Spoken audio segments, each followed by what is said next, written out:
Hi guys, welcome back to yet another video. My name is Martin. I'm filming this in my storage unit tonight. What I do on this channel is I show off 4 books from random and I end on a key issue. I started the video kind of with my hands out like this because I didn't know after pressing start if the tripod was going to go back. But thankfully it's staying in place. So we're all good for now. The first book I want to show off is this. This is I was going to say Uncanny X-Men. This is X-Men issue 58 from November of 1996, and as you can see we have Gambit on the cover with Joseph, but he thought he was Magneto, but no. He was a guy who renamed himself Joseph, and yeah, he thought he was Magneto. So it was a confusing time in the X-Men era, because we'd never have confusing times in the X-Men era. But yeah, this was when I was picking up the series on the regular, because when I was growing up in the 90s, the X-Men were it. They were it. They were what you read. Next one is The Terrifics, issue 6, with why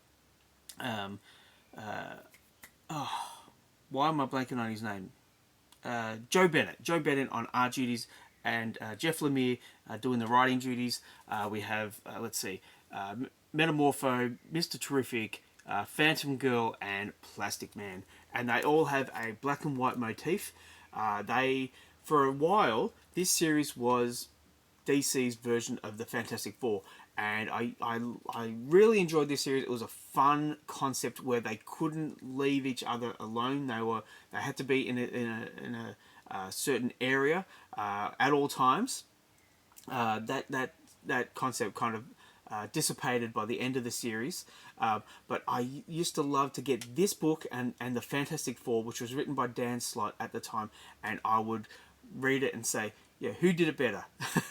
It was the same book, one from DC, one from Marvel, and yeah, who was better? And constantly, The Terrifics was a more fun book, in my opinion. Just my opinion, but yeah, really nice artwork and just a lot of fun. Next up is issue 2 of Bill and Ted's excellent comic book, by why am I blanking on his name? Evan Dorkin. Evan Dorkin, that's it. And fans of the movies would do well to read this series. It went for 12 issues. I have every single issue. Unfortunately, though, they are not in order. Because I've been doing this channel for nearly over 2 years now, my collection is starting to get messy. And yeah. Anyway, just a fun read. In my opinion, the best one was the last issue, issue 12. But yeah, I wanted to show this off. Now, what I'm going to show off, the key issue for this video is this. This is issue 13 of Sideways. And this is the only issue of this series that I own. Let's see. It's got artwork by Rocafort, and it's written by Dan Didio. I bought this purely for 2 reasons. So not purely, I bought this for 2 reasons. The artwork, the Rocafort artwork, which was beautiful to look at. I certainly didn't read it to know the storyline, because I read this and I was thinking, what is going on? I have no idea. I bought it because it was the last issue. I always like to get the last issue.